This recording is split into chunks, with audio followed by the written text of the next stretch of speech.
Hey everybody, welcome back to the Armed Scotsman. Today on the table we have an LMT SPECWAR. Let's get this going.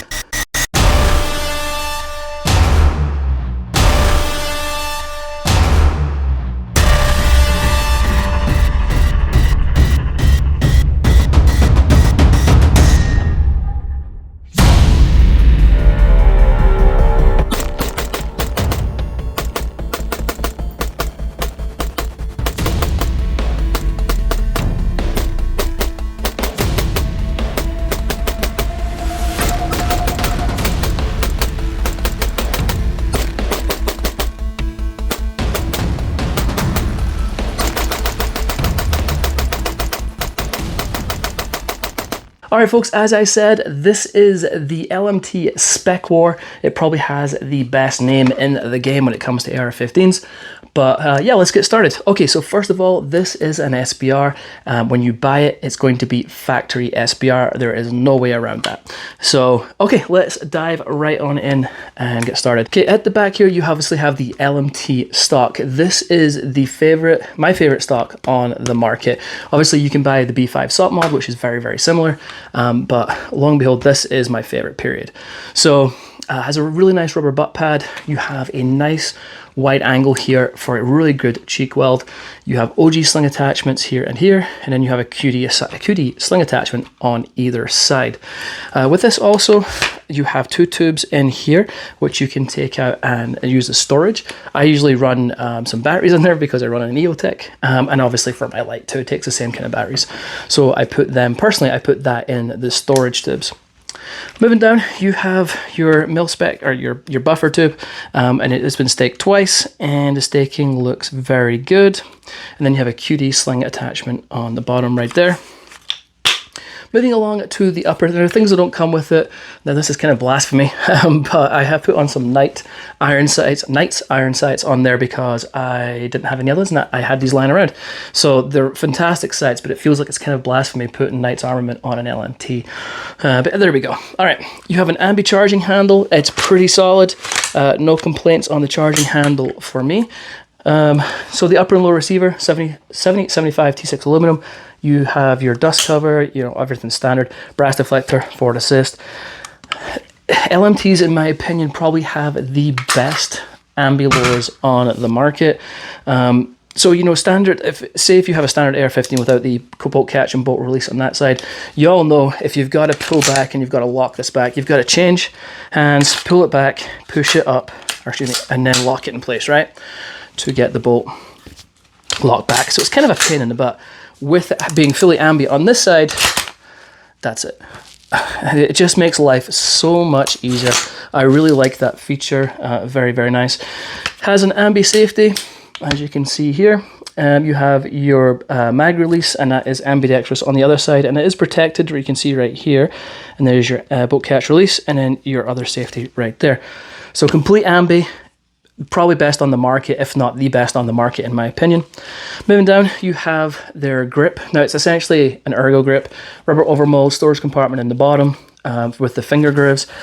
This is LMT's grip. LMT uses it on all their guns, so it's kind of that signature grip. I personally really like, and I usually put on Magpul K2 Plus grips. However, I actually do really like these as well, and I'm not going to change it out. It's going to stay with that grip. All right, let's move down. As you all know, if you watch the channel, I love my curved trigger guards. This one is an enhanced curved trigger guard, as you can see.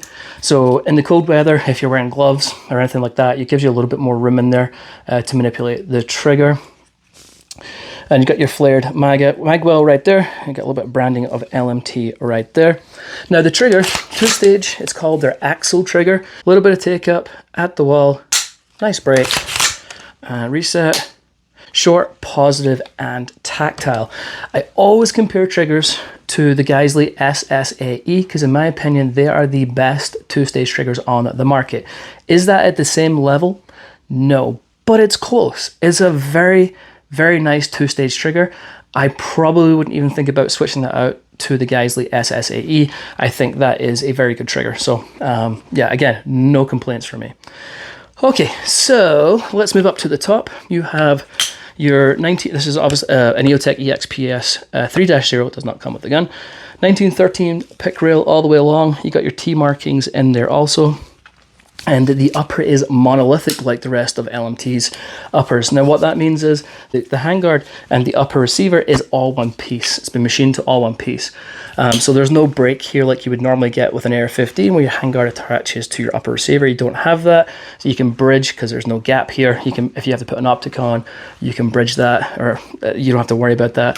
If you want to put a laser up front, you don't have to worry about the handguard rotating because it just, well, it can't because it's not able to because that's all one piece. So with them being monolithic uppers, it does make the guns a little bit heavier than I would say a regular AR-15. However, you're getting an extremely solid handguard and upper receiver. It's very, very robust. All right, these two screws right here, all right, you take those out and you can do a quick barrel change. So you take those out, you can take the barrel and it takes out the gas tube. It's all one piece. You can take that out.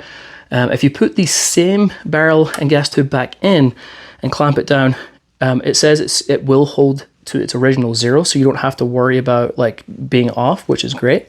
However, if you put a new barrel in, obviously you're gonna have to re-0. And you should always confirm 0 anyway if you put that barrel back in, or at least I would, but they say that it won't change 0. Okay, handguard, 11.5 inch, tons of space, like your M-lock all the way around. So plenty of space to add whatever you need. This is a Surefire Scout Mini, and it's attached to a mod light button at the front here. I love Surefire lights. They are expensive, but I find them to be excellent. BCM vertical foregrip, and I can have that obviously because this, as I said, is an SBR from the factory. Underneath this handguard, now because being a 12.5 inch barrel, they were able to put a mid-length gas system on this, which is very cool because typically you get a gun this length, with this size, you're getting a carbine length, but they've managed to squeeze in, if I can see the gas tub's right up here. The gas block, excuse me, is right up the top. So they've managed to squeeze in a mid-length gas system, which smooths the gun out very nicely. The barrel is not Cold Hammer forged, it's their own proprietary stuff, what they do within it is chrome lined, extremely durable barrels. They'll last you a long, long time. This is a hard use rifle. This is not a safe queen. The barrels are designed to last a long time. So that is that. What else? So one of the things I like to do is just a wiggle test, see if there's any play between the upper and lower receiver. It will not affect your gun at all. It's just checking those tolerances. LMT has some of the best tolerances I found in like a standard AR-15, not like a custom AR-15, but there's a tiny little bit of play in there, but nothing much. That is pretty, oh, birdcage, 1/2x28 thread pitch, very standard. All right, so this is the bolt carrier grip that comes with it. A lot of times when I've bought LMTs in the past, they've always been semi-auto bolt carriers, which I thought was weird.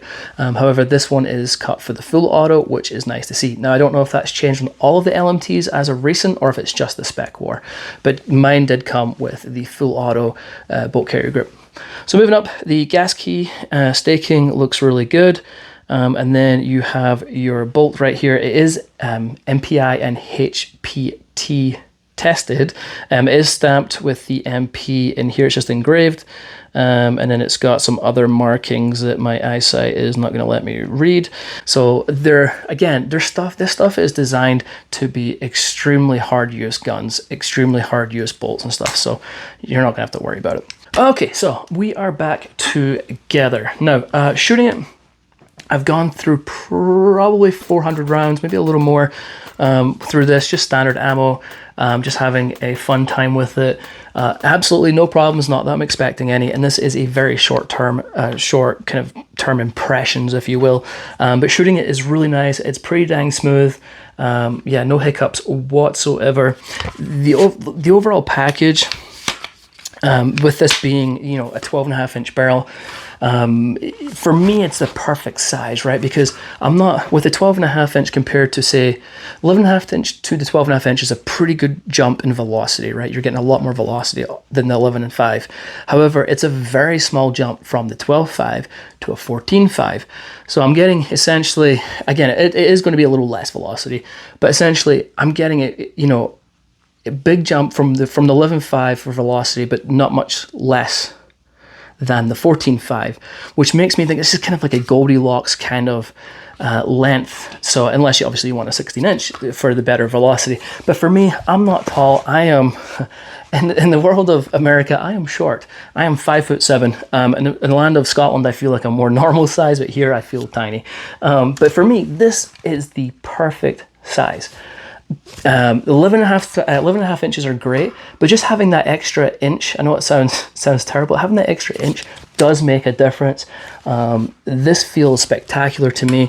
I'm just a big fan. I love LMT, like I'm not gonna lie. I'm not an LMT fanboy, but I am a fan of LMT. They make great products. These guns are, the fit and finish actually looks really good, but just bear in mind, these are hard use guns. These are not safe queen guns.